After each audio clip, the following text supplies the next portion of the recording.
Croire que le Fils de Dieu est Fils par le nom et non par nature n'est pas une foi conforme à l'Évangile et aux écrits des apôtres. En effet, s'il ne s'agissait que d'un nom reflétant l'adoption, et si le Christ n'était pas Fils parce que sorti de Dieu, je me demande bien pourquoi le bienheureux Simon, fils de Jean, aurait pu reconnaître tuer le Christ, le Fils du Dieu vivant. Serait-ce parce que celui-ci aurait eu, comme tout le monde, la faculté de naître fils de Dieu?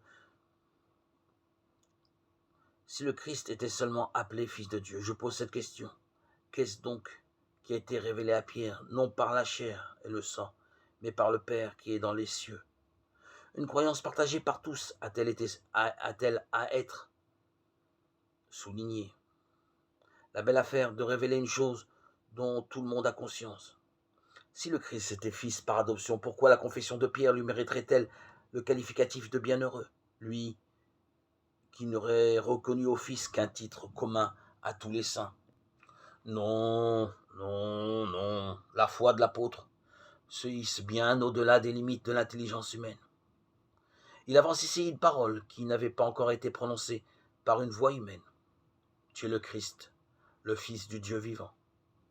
Car bien que le Christ, demeurant dans la chair, eût confessé qu'il était Fils de Dieu, c'est ici la première fois que l'apôtre reconnaît en lui la nature divine.